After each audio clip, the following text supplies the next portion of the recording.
ਅਜੇ ਤੱਕ ਪੰਜਾਬ ਨੇ ਉਹਨਾਂ ਨੂੰ ਦੇਣਾ ਕੁਝ ਨਹੀਂ, ਜਿੱਥੇ ਤੱਕ ਮੈਂ ਸਮਝਿਆ ਜੀ ਇਹ ਗੱਲ ਪੱਕੀ ਹੈ।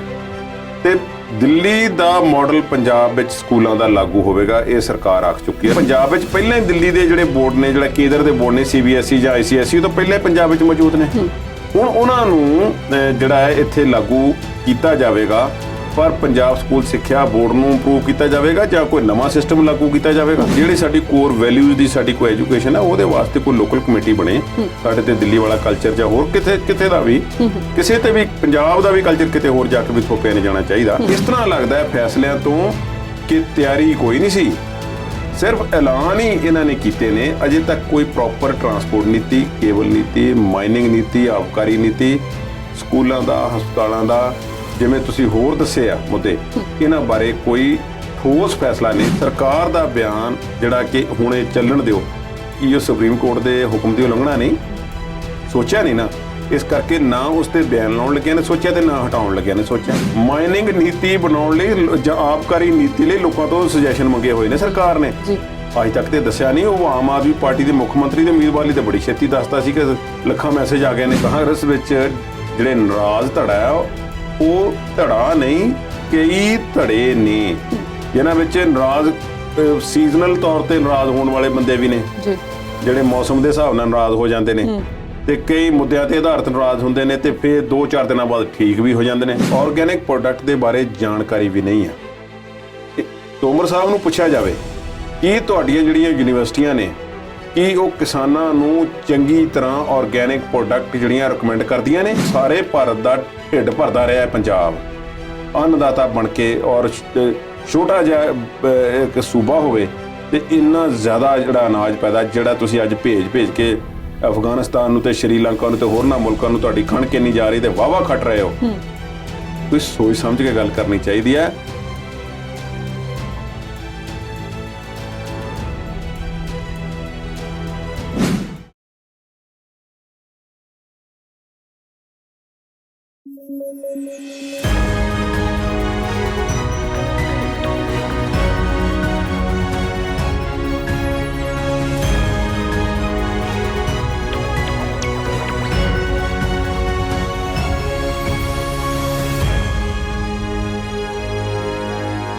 ਸਤਿ ਸ਼੍ਰੀ ਅਕਾਲ। ਪੰਜਾਬੀ ਨੈਸ਼ਨਲ ਟੀਵੀ ਦੇਖਣ ਵਾਲੇ ਦਰਸ਼ਕਾਂ ਨੂੰ ਜੀ ਆਇਆਂ। ਪ੍ਰੋਗਰਾਮ ਵਿਚਾਰ ਚਰਚਾ ਲੈ ਕੇ ਇੱਕ ਵਾਰ ਫਿਰ ਤੋਂ ਹਾਜ਼ਰ ਹੋ ਗਏ ਹਾਂ। ਅੱਜ ਦੇ ਪ੍ਰੋਗਰਾਮ 'ਚ ਗੱਲ ਕਰਾਂਗੇ ਕਿ ਦਿੱਲੀ ਤੇ ਪੰਜਾਬ ਦੇ ਵਿਚਕਾਰ ਗਿਆਨ ਵੰਡਣ ਵਾਲਾ ਜਿਹੜਾ ਸਮਝੌਤਾ ਹੋਇਆ, ਉਸ ਤੋਂ ਬਾਅਦ ਵਿਰੋਧੀਆਂ ਨੇ ਕਿਹੜੇ-ਕਿਹੜੇ ਤੀਰ ਛੱਡੇ ਨੇ, ਤੇ ਉਧਰ ਪ੍ਰਸ਼ਾਂਤ ਕਿਸ਼ੋਰ ਨੇ ਵੀ ਕਾਂਗਰਸ ਨੂੰ ਨਾ ਕਰਤੀ ਹੈ ਕਿ ਪਾਰਟੀ ਦੇ ਵਿੱਚ ਨਹੀਂ ਆਉਣਾ। ਕੇਂਦਰੀ ਖੇਤੀਬਾੜੀ ਮੰਤਰੀ ਨਰਿੰਦਰ ਸਿੰਘ ਤੋਮਰ ਨੇ ਵਿਵਾਦਤ ਟਿੱਪਣੀ ਦਿੱਤੀ ਹੈ, ਉਹਦੇ ਬਾਰੇ ਵੀ ਗੱਲਬਾਤ ਕਰਾਂਗੇ। ਤੇ ਟਵਿੱਟਰ ਹੁਣ ਚਲਾ ਗਿਆ ਐਲਨ ਮਸਕ ਦੇ ਕੋਲ, ਤੇ ਉਸ ਤੋਂ ਬਾਅਦ ਕੀ ਚੇਂਜਸ ਉਹਦੇ ਵਿੱਚ ਆ ਸਕਦੇ ਨੇ। ਇਹ ਸਾਰੀਆਂ ਗੱਲਾਂ ਬਾਤਾਂ ਕਰਨ ਲਈ ਸਟੂਡੀਓ 'ਚ ਮੇਰੇ ਨਾਲ ਇਸ ਵੇਲੇ ਮੌਜੂਦ ਨੇ ਸਾਡੇ ਮਾਹਿਰ ਮਹਿਮਾਨ ਕੁਲਦੀਪ ਸਿੰਘ ਹੀਰ ਜੀ। ਸਤਿ ਸ਼੍ਰੀ ਅਕਾਲ ਕੁਲਦੀਪ ਜੀ, ਸਵਾਗਤ ਕਰਦੇ ਹਾਂ ਜੀ। ਸਤਿ ਸ਼੍ਰੀ ਅਕਾਲ ਸਭ ਜੀ। ਪੰਜਾਬ ਦੀ ਖਬਰ ਤੋਂ ਸ਼ੁਰੂਆਤ ਕਰਦੇ ਹਾਂ। ਗਿਆਨ ਵੰਡਣ ਵਾਲਾ ਸਮਝੌਤਾ ਹੋ ਗਿਆ ਕੇਜਰੀਵਾਲ ਤੇ ਭਗਵੰਤ ਮਾਨ ਦੇ ਵਿਚਾਲੇ, ਬਹੁਤ ਜਲਦੀ ਹੋ ਗਿਆ, ਐਕਸਪੈਕਟਡ ਨਹੀਂ ਸੀ। ਸਵਾਲ ਮੇਰਾ ਤੁਹਾਨੂੰ ਇਹ ਹੈ ਕਿ ਮਾਨ ਨੇ ਇਹੋ ਜਿਹਾ ਕੀ ਸਿੱਖ ਲਿਆ ਦਿੱਲੀ ਤੋਂ ਕਿ ਏਡੀ ਜਲਦੀ ਸਮਝੌਤਾ ਕਰਨ ਦੀ ਲੋੜ ਪੈ ਗਈ? ਗਿਆਨ ਵੰਡਣ ਦਾ ਕਿ ਗਿਆਨ ਸਾਂਝਾ ਕਰਨ? ਗਿਆਨ ਸਾਂਝਾ ਕਰਨ ਦਾ ਜੀ।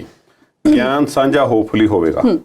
ਪਹਿਲਾਂ ਤੇ ਇਹਦੇ ਬਾਰੇ ਅਜੇ ਪੂਰੀ ਡਿਟੇਲ ਆਵੇਗੀ ਕਿ ਕਿਸ ਤਰ੍ਹਾਂ ਦਾ ਗਿਆਨ ਸਾਂਝਾ ਹੋਵੇਗਾ। ਕਿ ਉਹ ਜਿਹੜਾ ਗਿਆਨ ਦਿੱਲੀ ਵਾਲਿਆਂ ਦੇ ਕੋਲ ਇੰਨਾ ਜ਼ਿਆਦਾ ਉਹਨਾਂ ਨੇ ਇਕੱਠਾ ਕਰ ਲਿਆ ਵਧੀਆ ਸਕੂਲਾਂ ਦੇ ਰੂਪ ਦੇ ਵਿੱਚ, ਕਿ ਪੰਜਾਬ ਨਾਲ ਸਾਂਝਾ ਕਰਨ ਦੇ ਲਈ ਉਹਦੀ ਕੋਈ ਫੀਸ ਵੀ ਲਈ ਜਾਵੇਗੀ ਜਾਂ ਫ੍ਰੀ ਵਿੱਚ ਗਿਆਨ ਸਾਂਝਾ ਕੀਤਾ ਜਾਵੇਗਾ?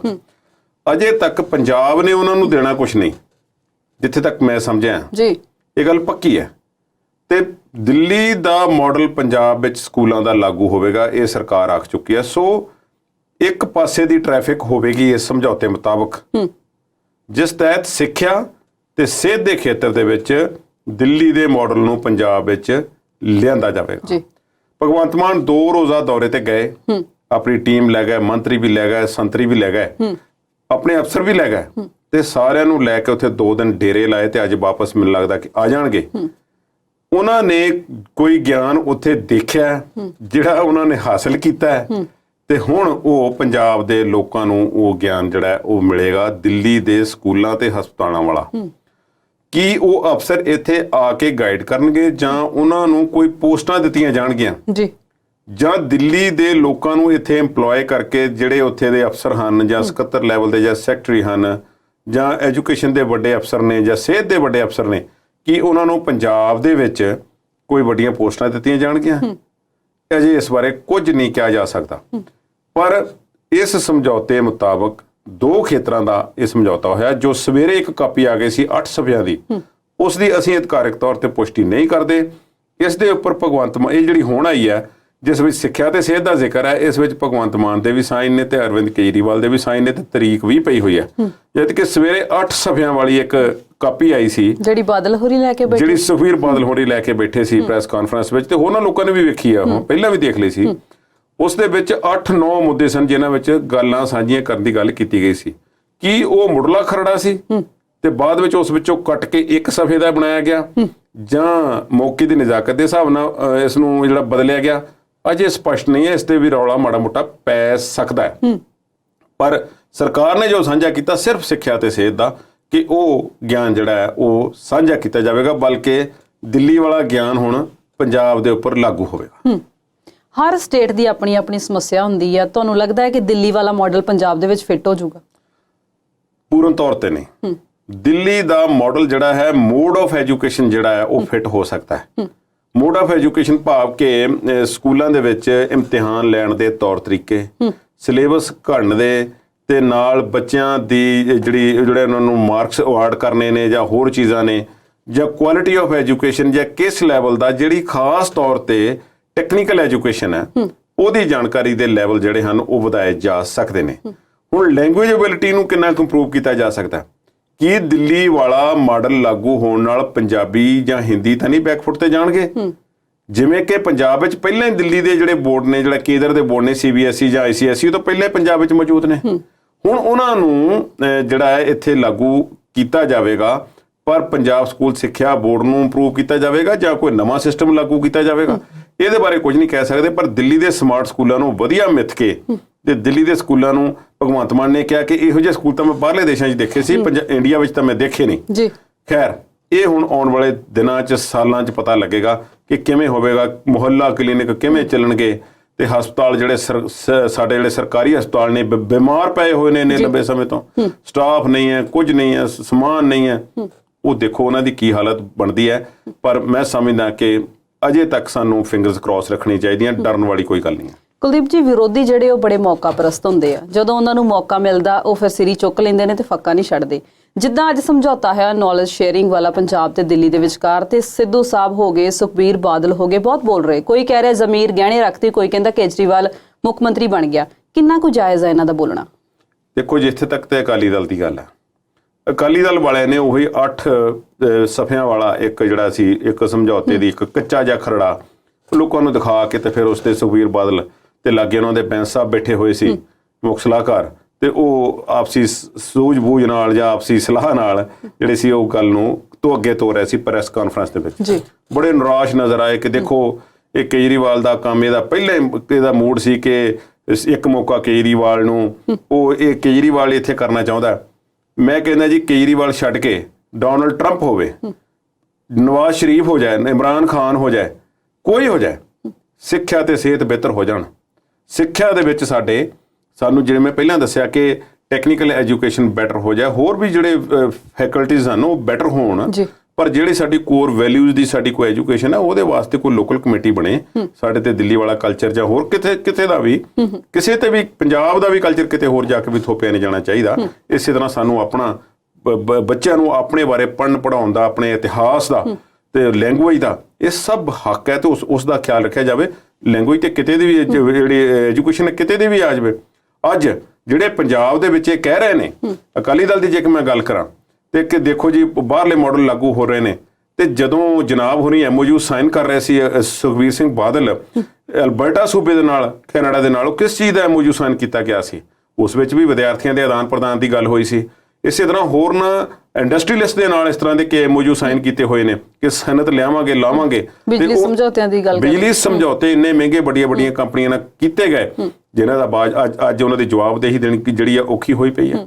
ਹੋਰ ਇਸ ਤਰ੍ਹਾਂ ਦੇ ਬਹੁਤ ਸਾਰੇ ਕੰਮ ਕੀਤੇ ਗਏ ਜਿਨ੍ਹਾਂ ਦੇ ਵਿੱਚ ਫੋਰਨ ਦੀਆਂ ਕੰਪਨੀਆਂ ਨੂੰ ਲਿਆ ਕੇ ਇੱਥੇ ਕੰਮ ਦਿੱਤੇ ਗਏ, ਔਰ ਉਹਨਾਂ ਨੂੰ ਪੰਜਾਬ ਦੀਆਂ ਟੋਲ ਸੜਕਾਂ ਤੇ ਵੀ ਕੰਪਨੀਆਂ ਬਾਹਰਲੀਆਂ ਬੈਠੀਆਂ ਹੋਈਆਂ ਨੇ ਜੋ ਅਕਾਲੀ ਸਰਕਾਰ ਦੇ ਸਮੇਂ ਤੇ ਆਈਆਂ ਨੇ, ਬਣੀਆਂ ਨੇ। ਹੁਣ ਉਹ ਇਸ ਗੱਲ ਤੇ, ਛੋਟੀ ਜਿਹੀ ਗੱਲ ਤੇ ਇਸ ਤੇ ਕੋਈ ਵਾਦ ਵਿਵਾਦ ਖੜਾ ਕਰਨ, ਮੈਨੂੰ ਲੱਗਦਾ ਹੈ ਕਿ ਉਸ ਗੱਲ ਵੱਲ ਬਹੁਤਾ ਧਿਆਨ ਦੇਣ ਦੀ ਲੋੜ ਨਹੀਂ। ਤੇ ਮੈਂ ਕਾਂਗਰਸ ਦੇ ਪੁਰਾਣੇ ਪ੍ਰਧਾਨ ਦੀ ਵੀ ਗੱਲ ਕਰਨਾ ਚਾਹੁੰਦੀ, ਨਵਜੋਤ ਸਿੰਘ ਸਿੱਧੂ ਦੇ back to back tweet, back to back ਪੋਸਟਾਂ, ਅੱਜ ਖੋਰੇ ਪਾਣੀ ਨਹੀਂ ਪੀਤਾ ਸਵੇਰ ਦਾ। ਮੇਰਾ ਖਿਆਲ ਹੈ ਕਿ ਇਹ ਹੁਣ ਇੱਕ ਕੈਟਾਗਰੀ ਹੈ ਪੰਜਾਬ ਦੇ ਵਿੱਚ।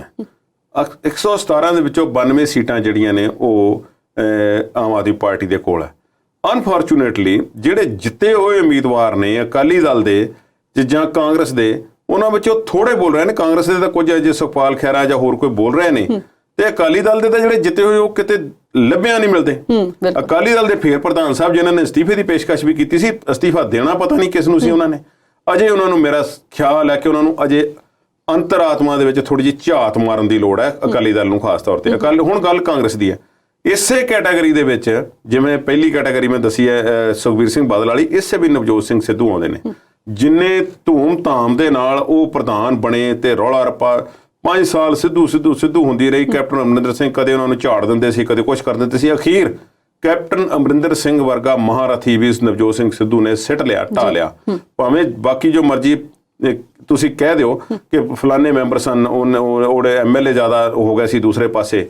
ਮੁੱਖ ਮੰਤਰੀ ਭਾਵੇਂ ਨਵਜੋਤ ਸਿੰਘ ਸਿੱਧੂ ਨਹੀਂ ਬਣੇ, ਪ੍ਰਧਾਨ ਤੇ ਕਾਂਗਰਸ ਦੇ ਸੀ, ਉਹਨਾਂ ਨੇ ਨੈਤਿਕ ਜ਼ਿੰਮੇਵਾਰੀ ਵੀ ਕੋਈ ਨਹੀਂ ਲਈ। ਅਸਤੀਫਾ ਝੱਟ ਉਹਨਾਂ ਨੇ ਸੋਨੀਆ ਗਾਂਧੀ ਨੂੰ ਦੇ ਦਿੱਤਾ, ਤੇ ਜਦੋਂ ਨਵੇਂ ਪ੍ਰਧਾਨ ਬਣਦੇ ਨੇ ਉੱਥੇ ਪਹੁੰਚਦੇ ਵੀ ਨਹੀਂ। ਤੇ ਅੱਜ ਉਹਨਾਂ ਦੇ ਬੈਕ ਟੂ ਬੈਕ ਟਵੀਟ ਕਿ ਜ਼ਮੀਰ ਜਿਹੜੀ ਹੈ ਵੇਚ ਦਿੱਤੀ ਗਈ ਹੈ, ਸਭ ਕੁਝ ਵੇਚ ਦਿੱਤਾ ਹੈ, ਪੰਜਾਬ ਦਾ ਮਾਡਲ। ਇਹ ਗੱਲਾਂ ਮੈਂ ਇਹਨਾਂ ਨੂੰ ਵਾਜਬ ਨਹੀਂ ਸਮਝਦਾ। ਅਜੇ ਥੋੜਾ ਜਿਹਾ ਉਹਨਾਂ ਨੂੰ ਇਸ ਮਾਮਲੇ ਤੇ ਚੁੱਪ ਰਹਿਣਾ ਹੀ ਚਾਹੀਦਾ ਹੈ, ਤੇ ਉਹ ਜ਼ਿਆਦਾ ਬਿਹਤਰ ਹੋਵੇਗਾ ਕਿ ਅਜੇ ਥੋੜਾ ਜਿਹਾ ਵੇਟ ਕਰ ਲੈਣ, ਦੇਖੀਏ ਕੀ ਸਾਡੇ ਤੇ ਲਾਗੂ ਕਰਦੇ ਆ। ਜੇ ਨਾ ਲਾਗੂ ਕਰਨਗੇ, ਪੰਜਾਬ ਦੇ ਲੋਕ ਨਕਾਰ ਕੇ ਅਗਲੀ ਵਾਰੀ ਬਾਹਰ ਵਗਾ ਕੇ ਮਾਰਨਗੇ, ਤੇ ਤੁਸੀਂ ਆਪਣੇ ਹਿਸਾਬ ਦਾ ਮਾਡਲ ਜਿਹੜਾ ਹੈ ਚਾਲੂ ਕਰ ਲਿਆ। ਜੀ ਕੁਲਦੀਪ ਜੀ, ਪੰਜਾਬ ਦੀ ਰਾਜਨੀਤੀ ਦੀਆਂ ਗੱਲਾਂ ਬਾਤਾਂ ਹੋਰ ਵੀ ਕਰਦੇ ਆ, ਪਰ ਇਸ ਵੇਲੇ ਵੇਲਾ ਇੱਕ ਛੋਟੀ ਜਿਹੀ ਬ੍ਰੇਕ ਦਾ ਆ। ਜਲਦ ਹਾਜ਼ਰ ਹੁੰਦੇ ਆ।